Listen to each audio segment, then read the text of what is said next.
istirahatnya di rolling, waktu yang buat istirahat dipakai buat pembelajaran, nanti yang sisanya dipakai buat istirahat.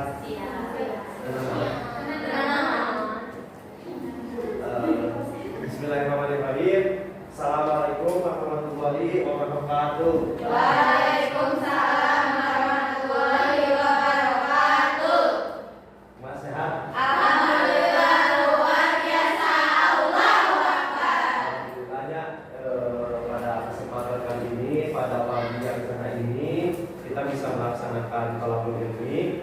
Sebelumnya, pertama-tama dan yang paling utama, kita panjatkan puja beserta syukur kita kepada Allah Subhanahu wa Ta'ala yang mana telah memberikan kita nikmat, khususnya nikmat dalam melaksanakan thalaqul ilmi kali ini. Shalawat beserta salam senantiasa terlimpahkan kepada Nabi Muhammad Sallallahu alaihi wasallam. pada keluarganya, pada para sahabatnya, tabi'in tabi'atnya hingga sampai akhir dan selaku umat. Terus ada orang tadi. Nah, untuk pembelajaran kali ini, jadi sebagaimana telah disampaikan pada video belakang itu mengenai kebaikan. Nah, tapi untuk saat ini itu membicarakan mengenai dakwah dan juga tabligh.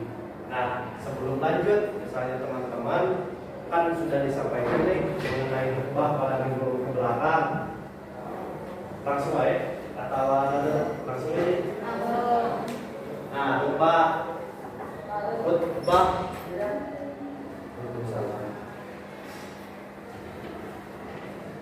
Nah, kan minggu kebelakang itu sudah dibahas mengenai khutbah. Nah, kemudian di dalam pembahasan kali ini kita akan membahas mengenai dakwah dan juga tabligh. Tapi sebelum lanjut kepada dakwah dan juga tabligh, ada yang ingin mengulas sedikit mengenai khutbah itu apa gitu?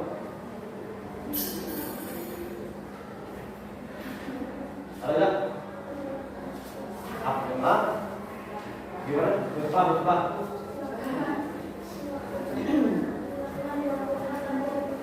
Dilaksanakan pada waktu dengan ketentuan syarat dan rukun. Nah, itu kan khutbah. Nah, sebetulnya membicarakan tentang khutbah, tabligh dan juga dakwah itu sama-sama memiliki inti sari gitu, memiliki poin yang sama, yang pada akhirnya tujuan daripada ketiganya itu membicarakan tentang syiar-syiar Islam, kebaikan-kebaikan, di mana kita mengajak kepada sesama manusia untuk senantiasa melaksanakan kebaikan dan mencegah pada kemungkaran. Itu seperti itu. Nah, maka di khutbah itu membicarakan tentang ada syarat, ada rukun. Pun jikalau itu tidak dilaksanakan salah satunya, maka itu bisa menyebabkan khutbahnya tidak sah. Nah, itu. Nah, kemudian lanjut kepada ini kan khutbah topiknya, jadi topik. Ada yang tahu tidak apa yang membedakan dakwah dan juga tabligh?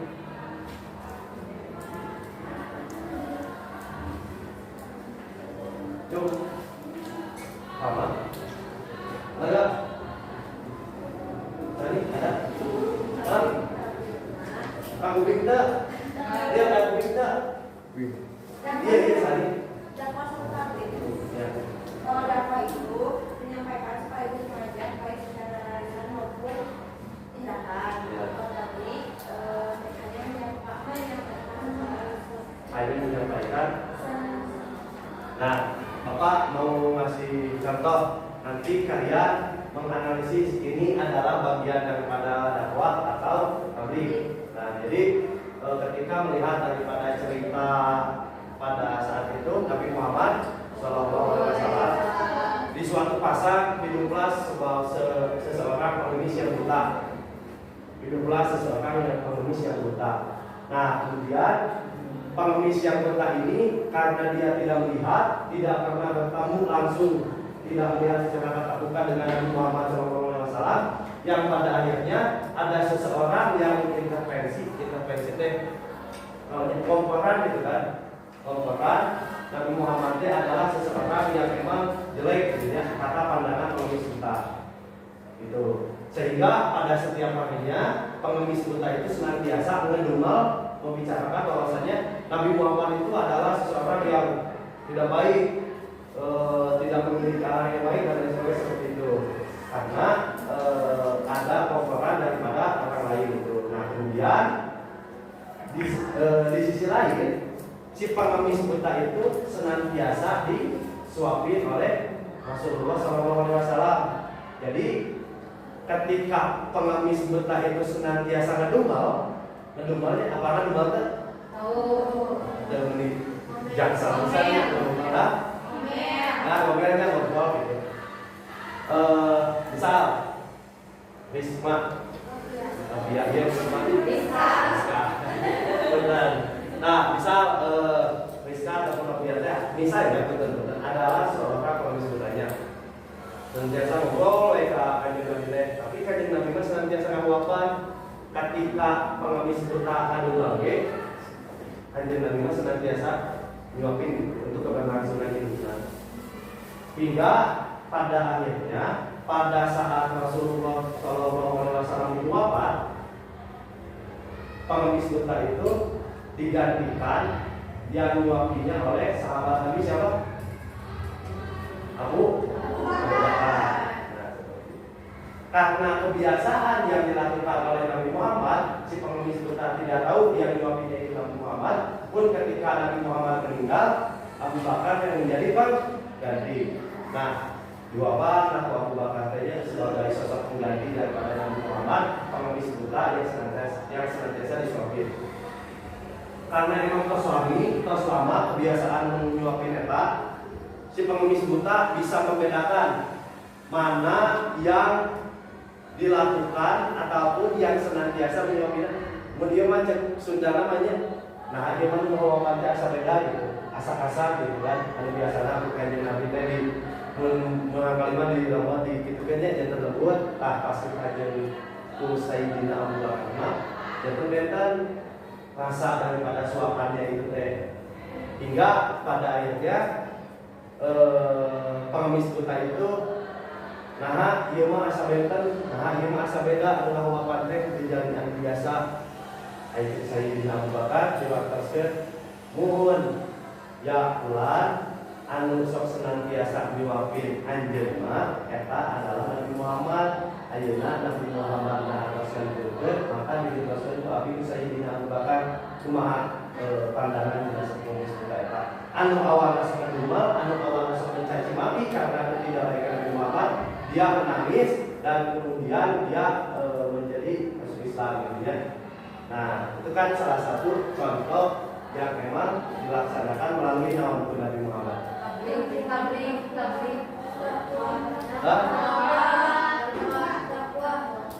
Jom yang tabligh nama ini disebut tabligh. Menyampaikan saat anu dakwah anu mainnya sama dakwah kan itu mulai galau kan galau. So, jom dakwah. Jom tabligh. Nah, tadi Bulan menyebutkan bahwasanya tabligh kenapa dilakukan secara menyampaikan. Lalu dakwah dilakukan secara tindakan. Nah, ketika dianalisis yang dilakukan oleh kanjeng Nabi Muhammad itu kepada pengemis buta adalah dakwah. Karena bisa salah Bulan gitu ya, karena di pembelajaran mah boleh salah asal ulah bohong. Itu kan prinsipnya baik salah mah dan kiki aya ngabenerkeun anu ngabohong. Kalau jadi terbiasa nulisnya ya. Iya.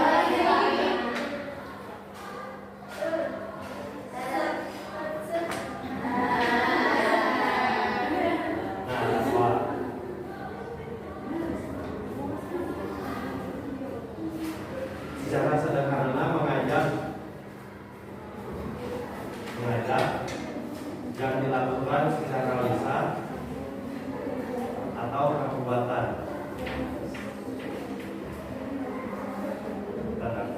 Lamun cek dina bukuna buka sih halaman berapa? 2, 3.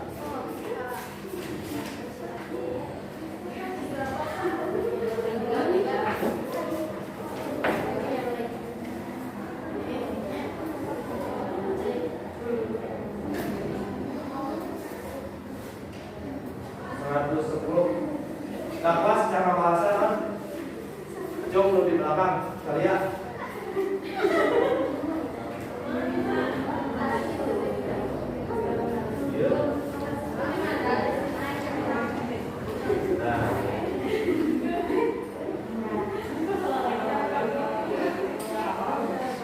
Ya, da'a yad'u ya yang artinya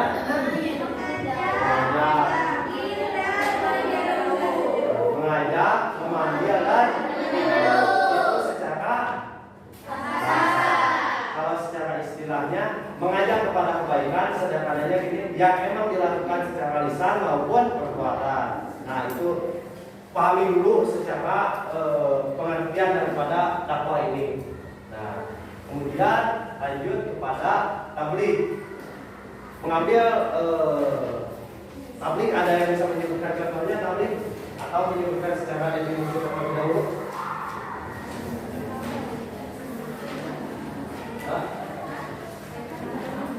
Apa? Menyampaikan.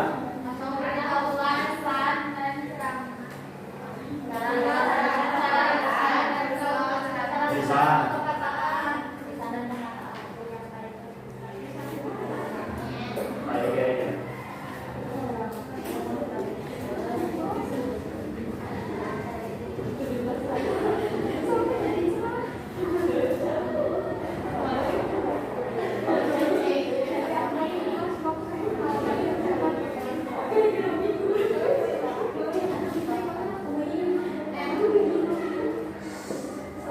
Menyampaikan secara lisan. Nah, setelah tadi diambil studi kasus ketika dakwah, teman-teman di sini bisa mencontohkan nggak? Misalnya, Pak, contoh daripada sifat ataupun sikap tablighnya seperti ini. Coba sebutin namanya. Contoh daripada tablighnya gimana? Kan tadi Bapak mengasih tahu contoh daripada dakwah. Nah, sekarang teman-teman di sini mencontohkan yang disebut tabligh itu bagaimana?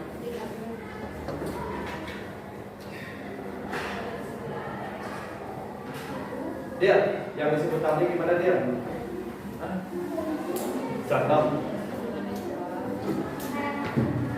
Hah? Bulan. Nah, itu kan definisinya contoh di kehidupannya karena gimana? Contohnya ada maulid. Nah, itu kan suka ada undang, ada yang melaksanakan tabligh. Seseorang yang menyampaikan tabligh disebut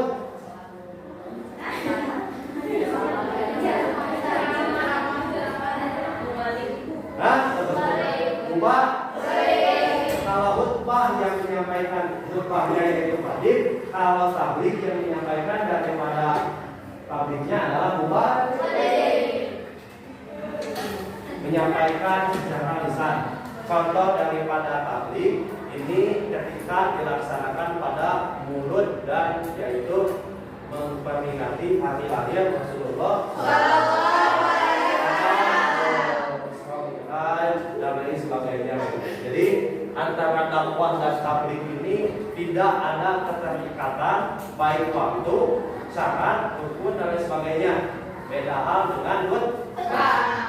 Cuman, nah kembali ini kepada pembahasan tabligh, secara pemaknaan dakwah dan tabligh bisa dipahami?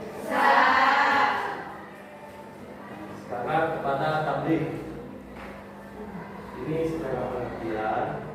Nah, jadi secara dalil Allah melakukan ataupun menentukan sesuatu itu pasti ada dalil, baik dalil nakli ataupun akli.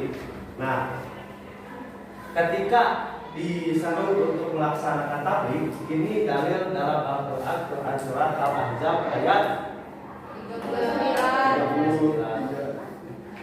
So, baca artinya cung. Ini ada di sini di halaman 104.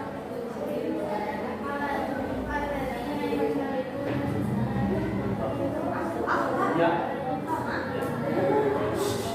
Begitu aja. Sama tajwidnya pakainya. Ya maksudnya kaidah tajwid baca mereka pakai. Oh.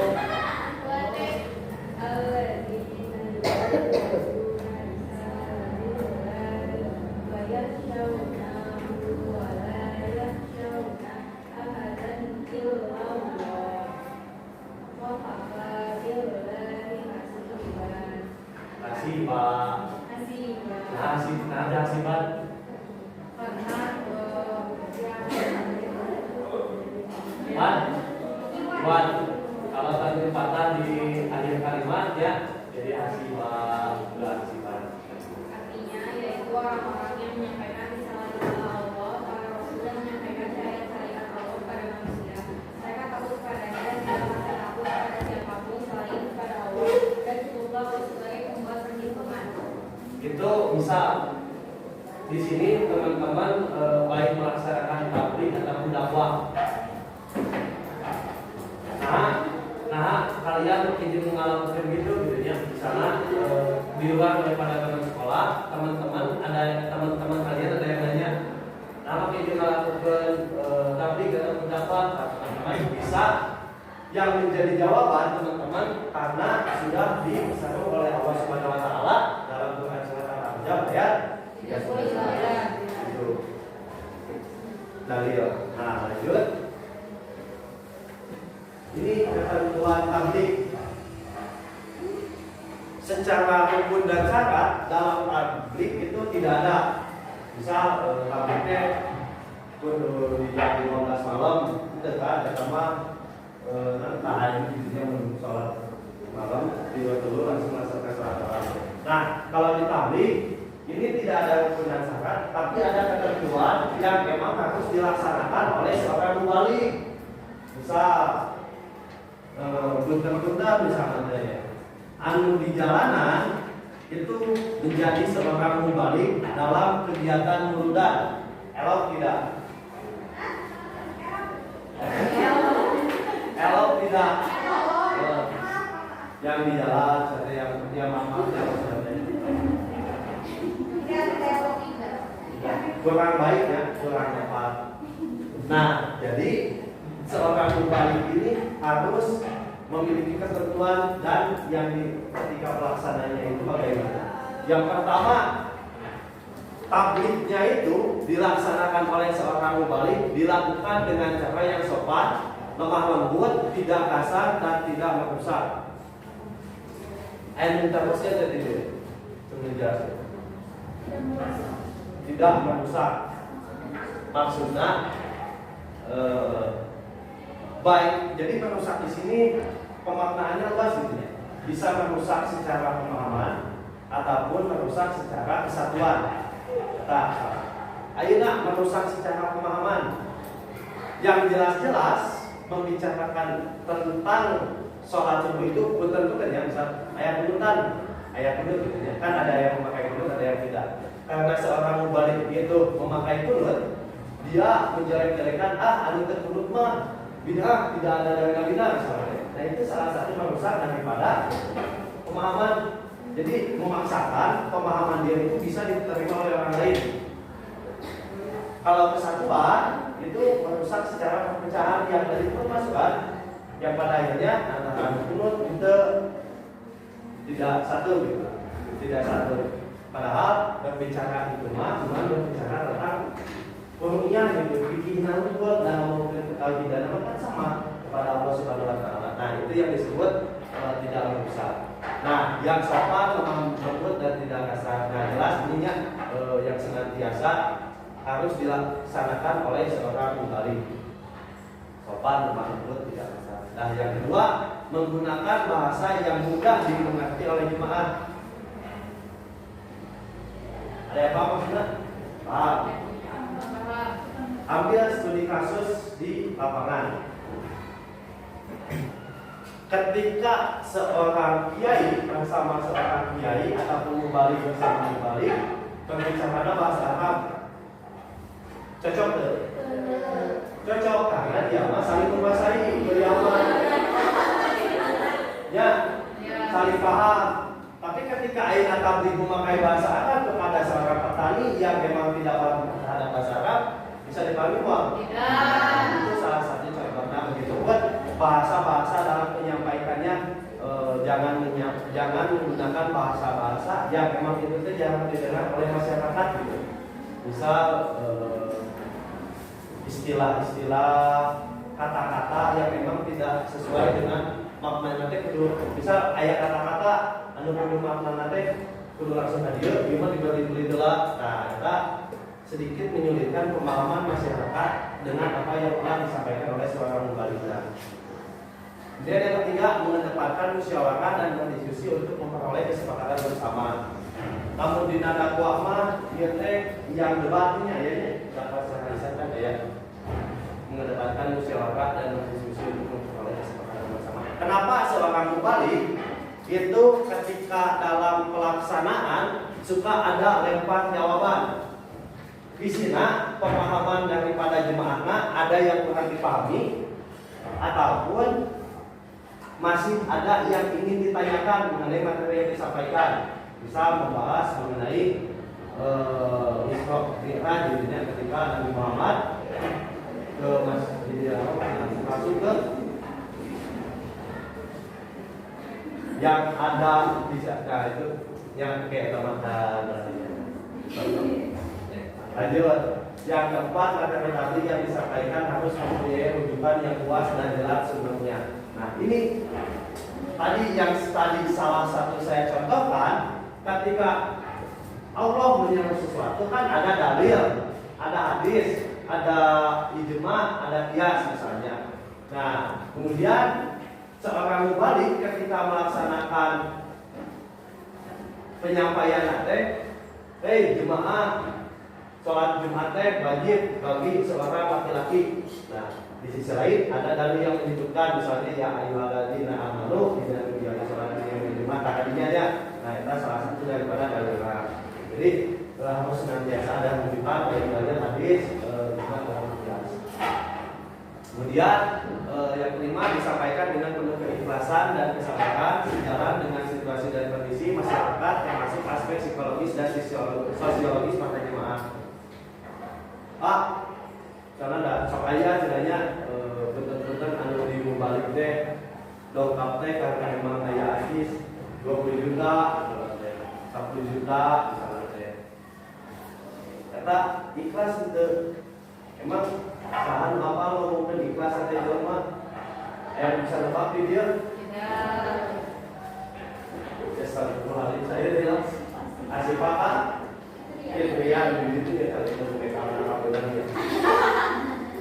Nah, asifah kami pria masihan 20.000 misalnya lagi. Tadi masihan, nah 5.000 bisa nebak mana dulu kelas. Walaupun sedikit misalnya ini sebuah dengan ada yang bisa nebak nggak? Enggak. Nah begitu pun kalian jangan memandang bahwasanya pada itu mubalik itu diundang pada ayat bisa tahu hadinya kan saya kama berusaha berkahna ilmu mubaliknya gitu ya ngomongkan keikhlasan apa etama ngomongkan daripada mubaliknya gitu Allah mantap. Nah kemudian ditanamkanlah oleh teman-teman bahwasanya ketika kita melaksanakan tabligh itu harus secara ikhlas. Yang kelima tidak masuk orang lain untuk permusuhan, berselisih, merusak dan memberi kesalahan orang lain. Dan detailnya balik ke poin A sama.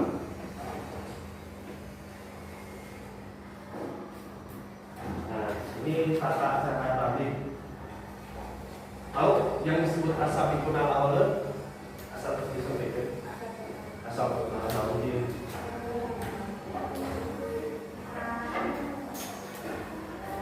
Nulisnya mana? Asal itu awalnya asal di kelas kita. Hah? Kamu itu tadi itu? Nah, asal itu awalnya. Orang yang pertama kali memeluk agama.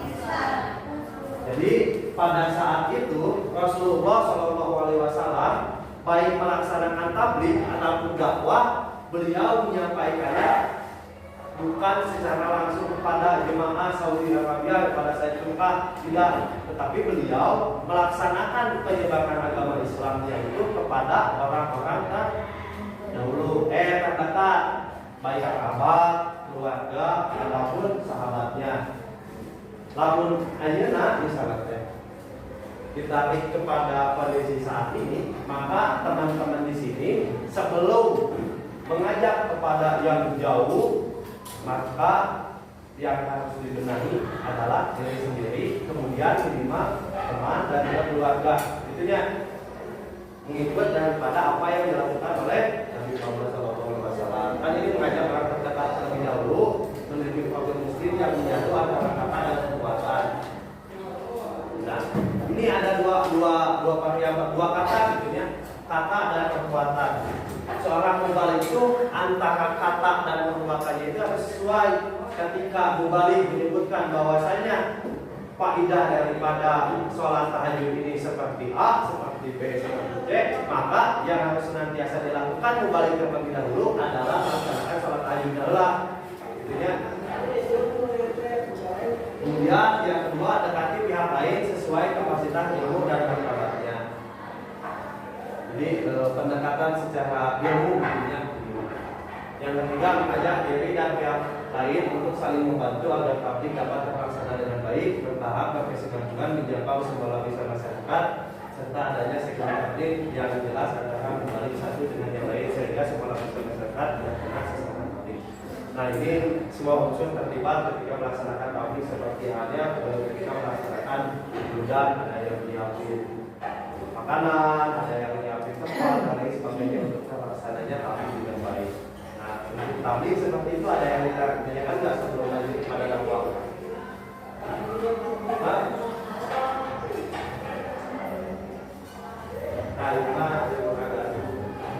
Ada yang ditanyakan nggak? Tuh, atau mau ditanya?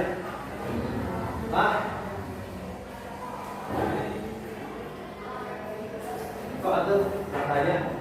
Atau lanjut dakwah? Bulan mau tanya? Nah, Papa ngasih ininya, ngasih sedia-sedia gitu.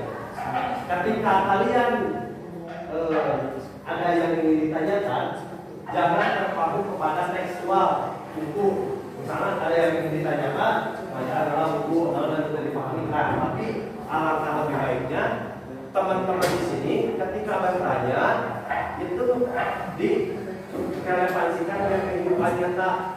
Itu akan menjadi lebih mudah gitu pertanyaannya. Yang sudah perlu bacaan dalam buku kan kayak paham. Tapi ketika teman-teman mau bertanya kemudian merefleksikan pertanyaannya dengan kehidupan nyata, maka itu akan lebih mudah teman-teman memahami, kemudian teman-teman juga menentukan jawaban daripada permasalahan pertanyaan di dalam kehidupan nyata tersebut. Jadi nama Kak? Kamila. Tuh dulu lihat.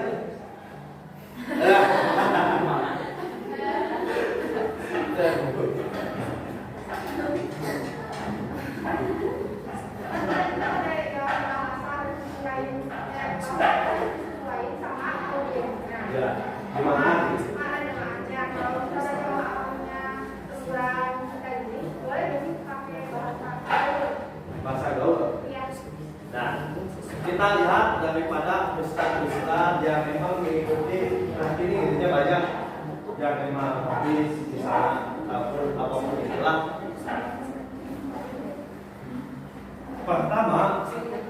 tablik ini dilakukan bisa mengikuti sesuai dengan perkembangan zaman. Tidak melulu dilaksanakan di tempat tempat tertentu, tapi bisa dilaksanakan lewat media online namanya kayak YouTube, TikTok, Instagram dan lain sebagainya. Nah, Pak, lamun sasaran tablik nate adalah anak remaja. Tentu dalam penyampaian kosakata ataupun bahasanya pun itu sedikit gaul supaya bisa diterima oleh para pemuda-pemuda. Itu bisa dilaksanakan dengan bahasa-bahasa yang memang lebih gaul gitu. Kalau kekiniannya itu anak-anak jaksel gitu kan. Ayah betul apa ini? Ya, kasih pes. Ya, ada. Nah, kan hidup itu banyak peminatan punya lebih ke ayeuna tiket OTS habis di itu pada demo gitu kan. Kemudian panitia di itu nang bener ke tapi ayeuna karena tablik pemuda teh bener-bener misalnya ini gitu ya. Nah, dengan mereka jelas bisa dengan menggunakan bahasa-bahasa yang memang itu dirasa bisa diterima oleh pemuda. Bisa sambil cuman yang harus digarisbawahi dalam menyampaikan tablik, kemudian bahasa-bahasa yang gaul tetap itu ada dalam jalur ataupun tetap dalam syariat Islam.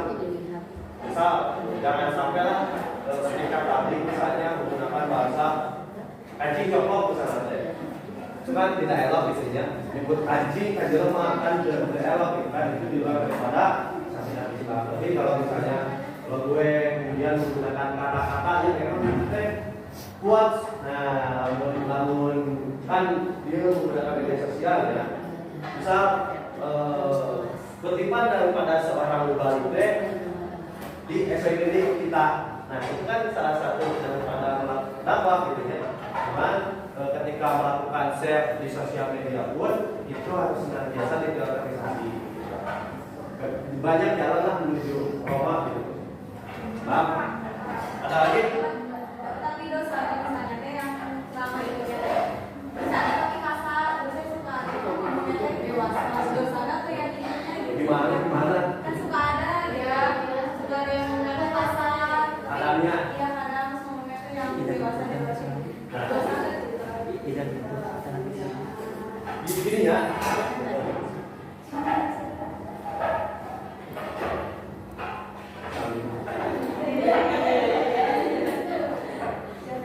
Bisa terkadang di kampung seorang muballigh untuk menghibur seorang penonton aya lelucon ataupun guyonan-guyonan gitu ya.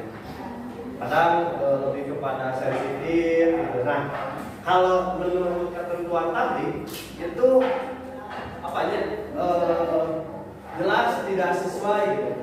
Kurang tepat. Karena ketika melaksanakan tablik belum tentu didinya dewasa semua. Ada anak SD, ada anak SMP, TK, bahkan anak-anak yang masih rekam daripada pemahamannya kuat gitu. Bisi kainan tapi dia kayaknya dengan awal dilakukan secara berbalik. Nah sebenarnya dia, tapi posisi kita jangan sampai mengklaim. Misal di mana ya? Di kalian misalnya ada buludan, ada muballigh, kemudian di sana seorang mubalighnya kadang sok sensitif jadi muballigh. Kalau dia tiba-tiba, ajudan ulang itu kan baik oke, tapi kan lama cukup,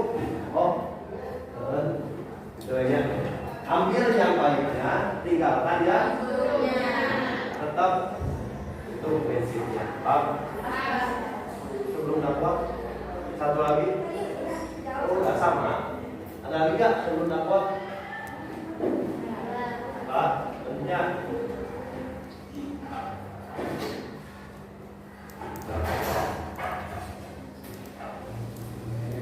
Saya sudah khawatir saya konten, tapi teman-teman bisa lihat di buku, tapi supaya lebih besar.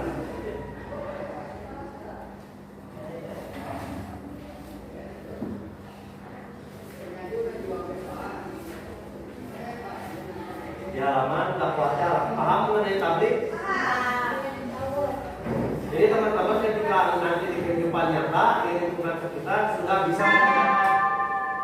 Saatnya istirahat. Kami diubah It's time to have break. sampai tahun sekolah. Ya, istirahat berapa menit? 20. Sekitar 20 menit.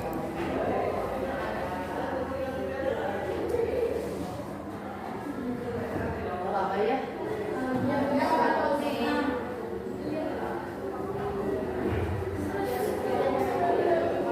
Di halaman 120 ada dakwa.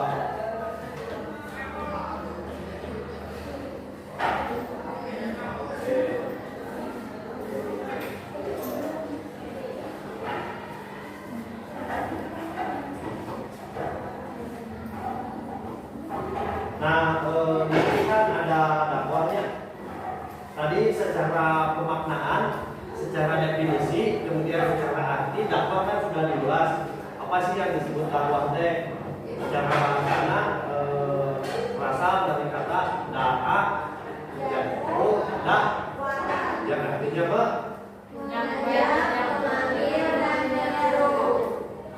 Itu dilaksanakan secara tindakan, perbuatan ataupun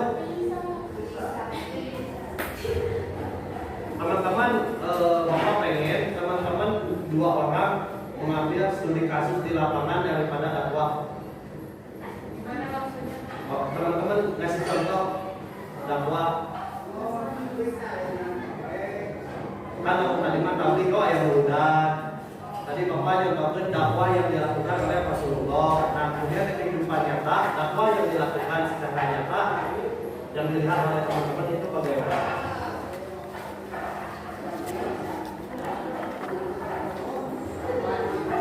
Kelihatan Pak? Dok, yang mau ngasih contoh tuh? Cium salah, kan bukan salah-salah. Bingung. Aduh. Hal kecil. Tong menurut tentang kepada dakwah yang dilakukan secara dalil dalam kehidupan nyata.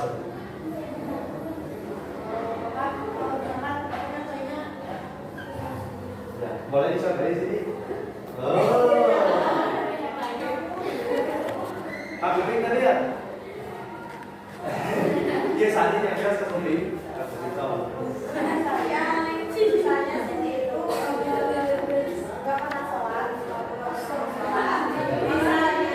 Kita bedakan yang benar saja.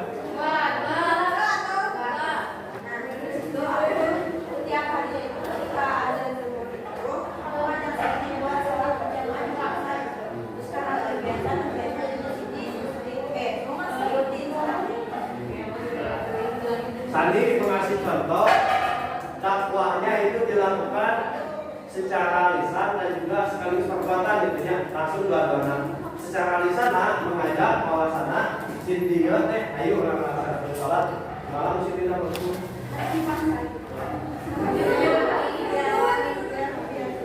Nah, di sisi lain perbuatannya langsung melaksanakan sholat karena sandige sebelum mengajarnya kan melaksanakan sholat itu lah gitu ya.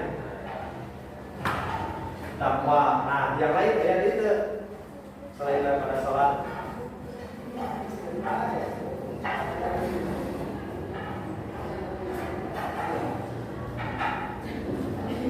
Ayo yang angkot tadi. Tuh. Sana mana? Santi.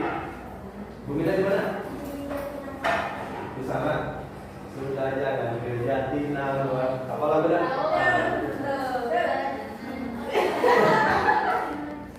Ya, misal Santi teh naik kerjatina luar naik angkot. Dina angkot kita teh oke, apa ya? Bisa. Sila, ya. Sila. Saya Dewi, ya.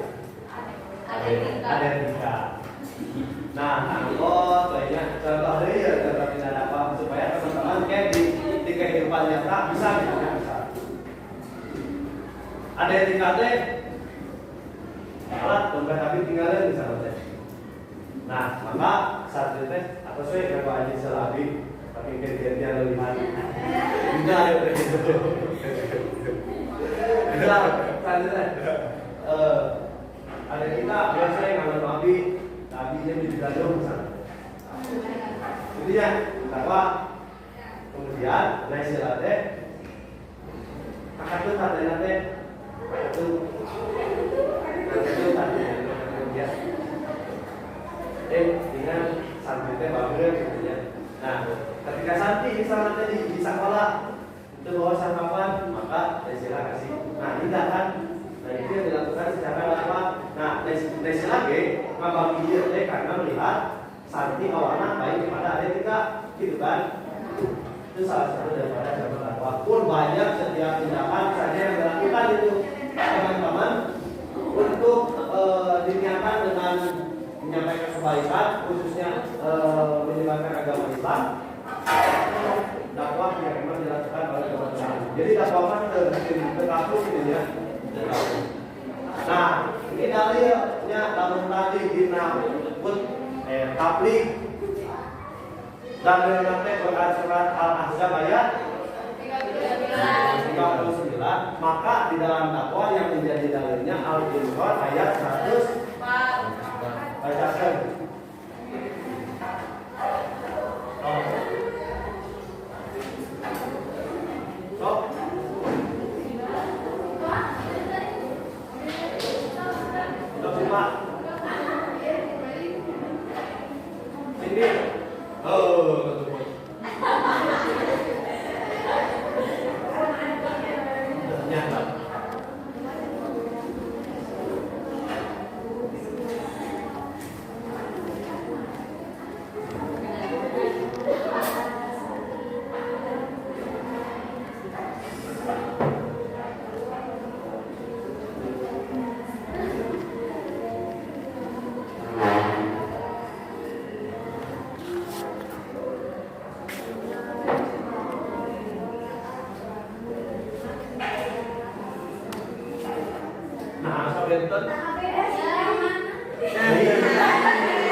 Artinya baca Al-Baqarah.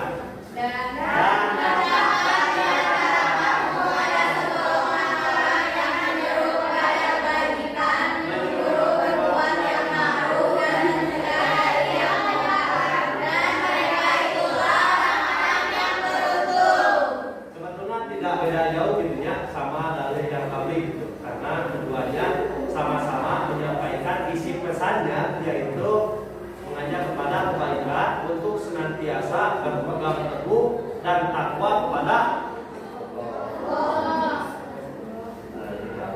Kemudian tujuan dan sasaran dakwah.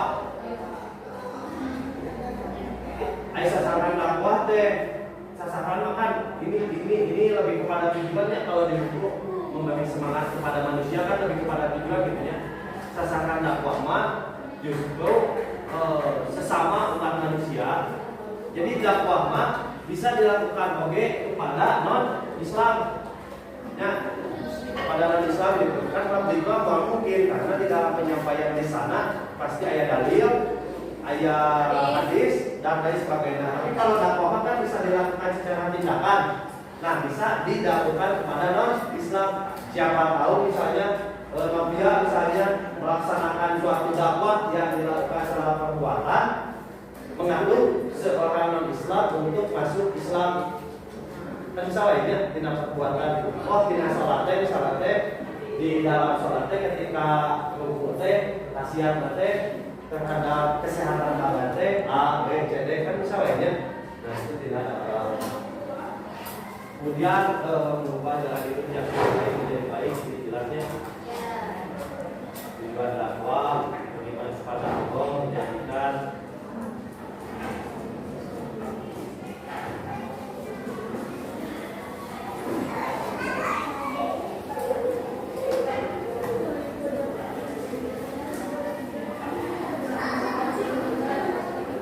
Nah, di sini mengenai sasaran, tujuan dan lain sebagainya mengenai dakwah itu teman-teman bisa paham kan? Misalnya tujuan daripada dakwahnya jangan naon gitu, sasaran dakwahnya jangan salah. Nah, di sini ada media dakwah dalam pesatnya ilmu pengetahuan dan teknologi. Teman-teman itu bisa melakukan dakwah baik dilakukan di dunia maya ataupun di dunia nyata. Saya tanya kepada teman-teman, ketika di rumah teman-teman lebih banyak berinteraksi dengan orang lain atau dengan dunia maya lewat apa? Maya. Itu bisa dimanfaatkan dakwahna, ya. Misal Adetika suka senantiasa membaca buku. Bisa juga nggak baca buku nanti. Jikalau ingin mengenal dunia, maka membacalah. Jikalau ingin dikenal dunia, maka menulislah. Dan jikalau ingin dikenal semuanya, maka berbicaralah. Gitu kan? Nah, kemudian dicontoh lagu Salsabila. Kan itu salah satu daripada Sabila. Dan teman-teman Bapak Sabila itu singkatan dari Salsabila.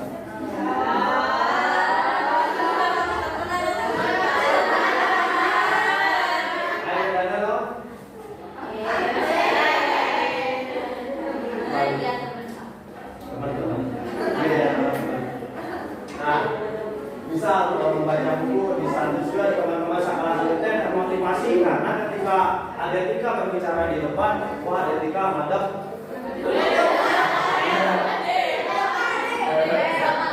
Adetika madep, tapi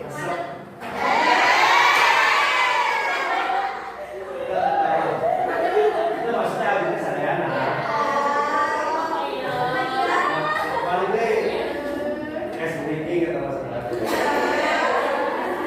Nah, akhirnya dakwah menggunakan media sosial bisa menggunakan di kehidupan nyata bisa. Maka teman-teman jangan takut ketika menggunakan dakwah teman-teman terhadap diri sendiri untuk senantiasa mengajak kepada orang lain. Nah, misal cuma satu yang emang harus senantiasa ditanamkan oleh teman-teman sebelum mengajak nanti minimal teman-teman itu yang sekarang udah lagi. Seringnya Bapak bilang selaku tokoh pendidikan saat kayak Dewantara yang mengatakan ikan sasung tulada ikan dia mampu kasar itu pemilihan dayangi kan? Di depan menjadi teladan, di belakang menjadi pendorong, di samping menjadi motivasi. Nah, ETT bukan hanya diterapkan oleh seorang pendidik saja, tetapi itu bisa di ATM. Apa ATM? Kawan.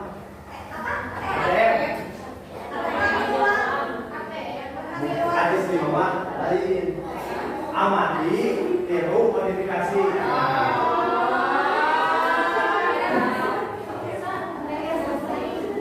Itu bisa masuk. Nah bisa itu diadopsi oleh kita.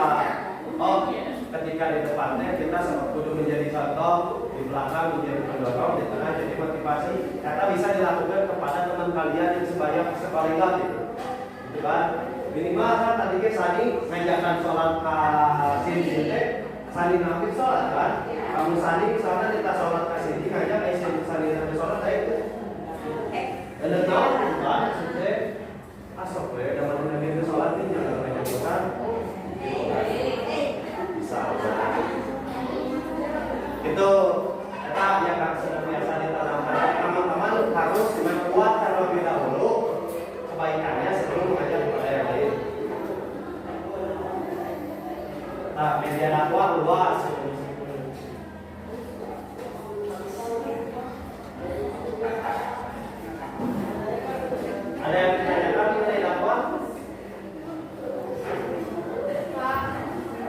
Bulan gimana? Kan tadi teh Kamu pinggir?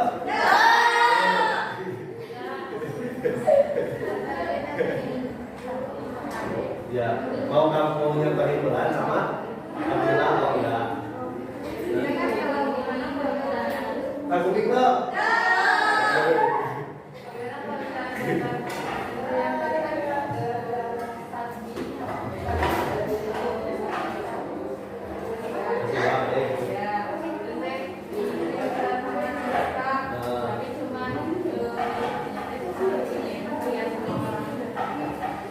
Nah, jadi masuknya non sih anu hayang katingali orang lain.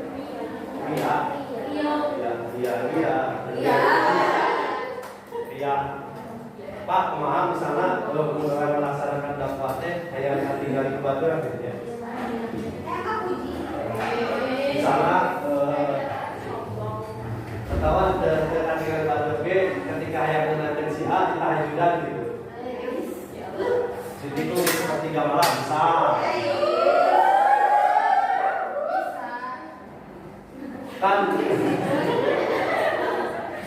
Kan komodinya kayak misalnya masyarakat 100.000 karena amplop teh kan kayak sudah nama ditutupan gitu ya. Kemudian seperti dulu pengambil atau sholat kuduna Al-Fatihah ge 2 menit di bawah 5 menit di lot teh. Kayak apa ieu mah salat bagus. Nah, malam itu dakwahna. Nah, eta mah pertama urusan yang melaksanakan dakwah dengan Allah.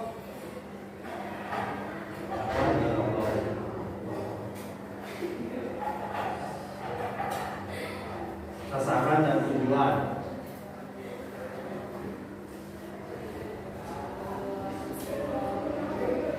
Bisa mendakwahkan bulan. Sasaran teh ada 3. Bulan teh melaksanakan sholat 2 rakaat, anu kuduna 5 menit, dia 20 menit. Sah. Karena memang dia sholatnya bagus itu. Khusyuk. Bahkan dicontohkan atletika kudu baik tau layar pandangan sebujur ka dieu. Baik. Anu samuana. Nah, minimal bulannya melaksanakan sholatnya 20 menit ya misalnya. Sekali.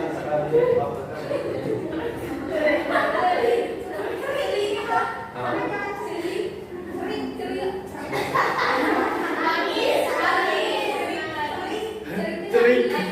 Ayo di Sunda mah ceri. Lanjut. Bulannya melaksanakan dakwahna tujuan teh ka aditika. Bulannya melaksanakan sholat 20 menit, kuduna 5 menit geus karena aya katingali misalnya teh. Aditika ulah aya pandangan ka ulan pas eta mah misalnya sholat teh aya katingali kebaturan. Atuh sarwana kitu mah menyebar kejelekan deui misalnya teh. Nah, cukup we aditika mah melihat kebaikan bulanna. Oh sholat misalnya teh sholatna kongkana lilana aya puji misalnya. Nah, ngomongkeun ieu mah bulanna ngomongkeun jeung Allahna, Gusti Allahna. Da moal bisa menilai ayeuna ada 3 bulan anu ceuk Bapak teh tadi aya bahasa dalamnya lautan itu masih bisa terukur tapi dangkalnya hati manusia belum tentu bisa terukur.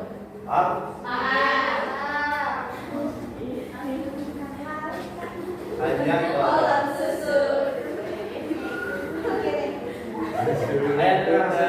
dan dakwah sareng tabligh seperti itu.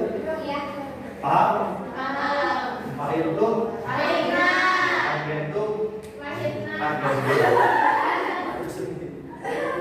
Dukit siapa dulu? Evaluasinya udah. Oh, evaluasi umum ya kan? Itu masa ada. Nggak ada. Masa. Oh, Sampai ke jam 9.40. oh, 9.40. Dan masuknya itu sampai beres itu sampai jam 10. Ya, kalau 10 dikurangi 20 berarti 90. Hah?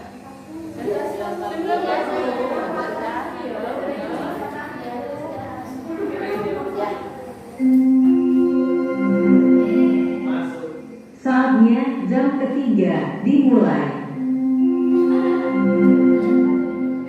It's time to begin the third lesson.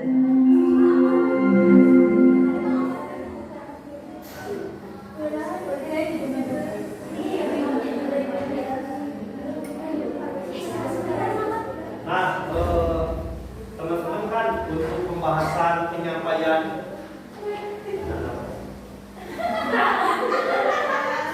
untuk penyampaian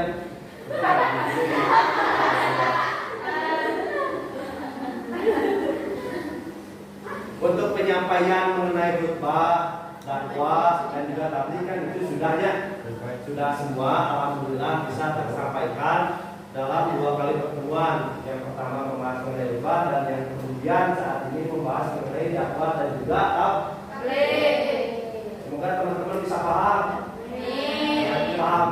Cuma cek abi cek saya cek aku. Teman-teman teh jangan dihafal mengenai konteks hal yang beginian, kecuali kalau misalnya hafalan di sama, dan itu perlu dihafal. Tapi mengenai hal kePAI di sana, minimal teman-teman teh paham. Lamun hafal bisa lamun ujian ya besok karena bentar lagi uasannya. Ngapal dewe teks nahunkul, tapi teman-teman teh paham. Jadi kalau dibenturkan dengan soal anu sama, tapi kali heula misalnya teman-teman teh dan apa lagi secara tekstual dan secara pemahaman kita bisa lupa ya begitu pun pembelajaran PAI teman-teman kudu paham ulah tapi kita diapalkan gitu diapalkan jadi kudu diapalkan lah tapi kudu lebih jauh lebih paham. Nah kemudian daripada 3 ini akan ada lebih kepada kita tanya dulu ini evaluasi yang Di kegiatan bersama, di kegiatan apa? Evaluasi. oh evaluasi mengenai jadi kayak UAS gitu ulangan Materi hari ini. jadi lebih kepada ulangan enggak Itu terserah. oh jadi bebas oh Itu kan ini dituangkan. kalau di sini mah kan ya di sini Penilaian kan ada soal.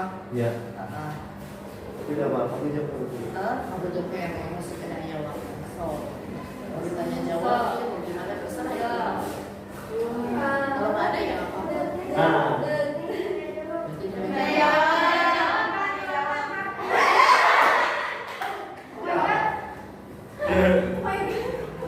entar dicoba maksudnya tapi ya maaf tapi ya teh kayak jawaban oke dilihat deh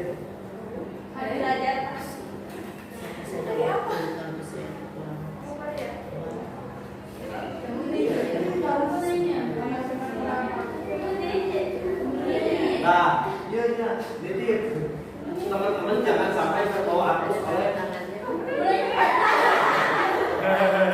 sebetulnya dengan naon gitu ya gimana namanya sangat teaterisasi nih jangan sampai semua yang masuk kepada sosial media teman-teman diaplikasikan kepada kehidupan nyata.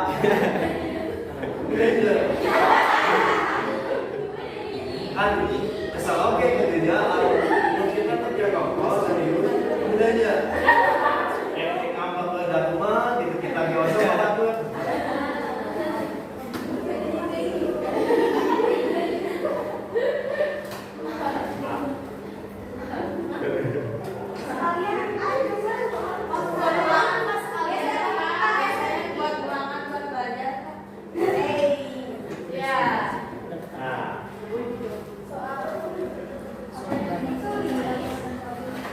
jawaban kamu apa? Ya, katakan. Buat. Oh, banyak. Di yo ya. Cuma.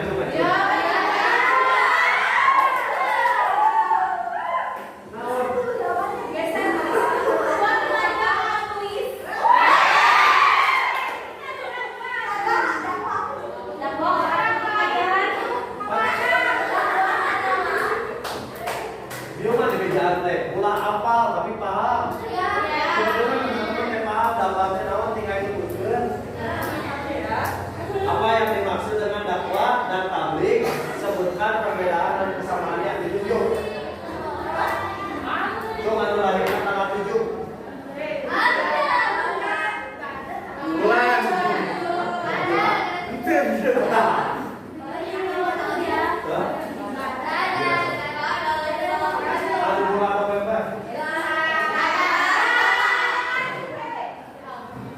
tahu apa yang dimaksud dengan dakwah dan tabligh, sebutkan perbedaan dan persamaannya.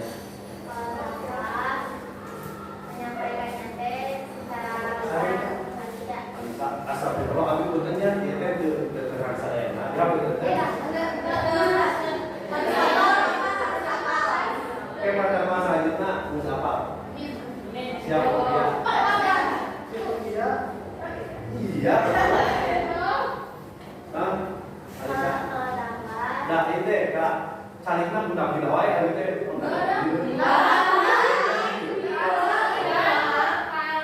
Siap. Kak Alisa gimana? Disampaikan teh bisa pakai tindakan atau perbuatan. Kalau misalnya terima, bisa lisan atau tulisan. Nah, tapi kesamaan eta disebut perbedaan, maksud kesamaan apa? Sama-sama. Tapi tadi saya ditanya lagi,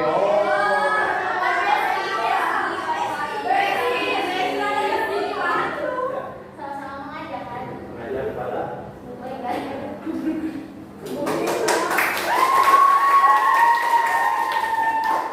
940. Ya, nggak habis ya? Udah habis ya?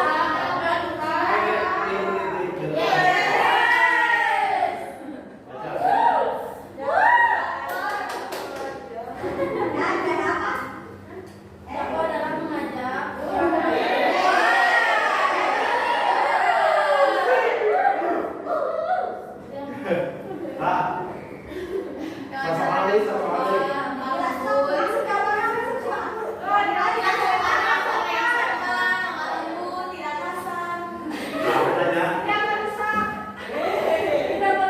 Jadi tabligh yang sukses seperti yang dilakukan oleh Rasulullah.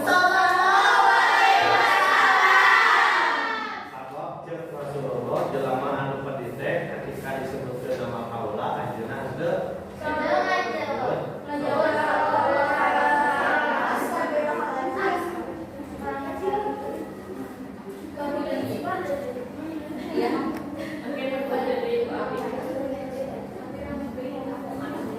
Nah, ini satu lagi. Dalam melaksanakan dakwah, tentu kita harus mempunyai adab-adaban agar dakwahnya bisa diterima dengan baik.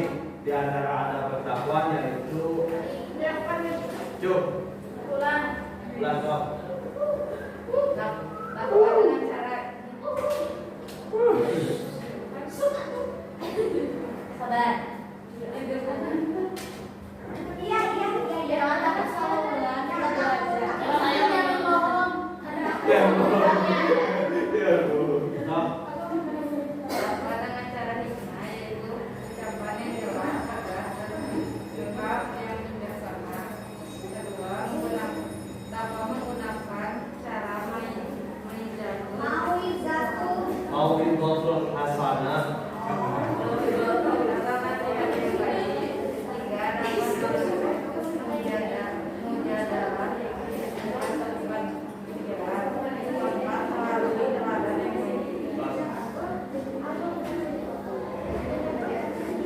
Kalimat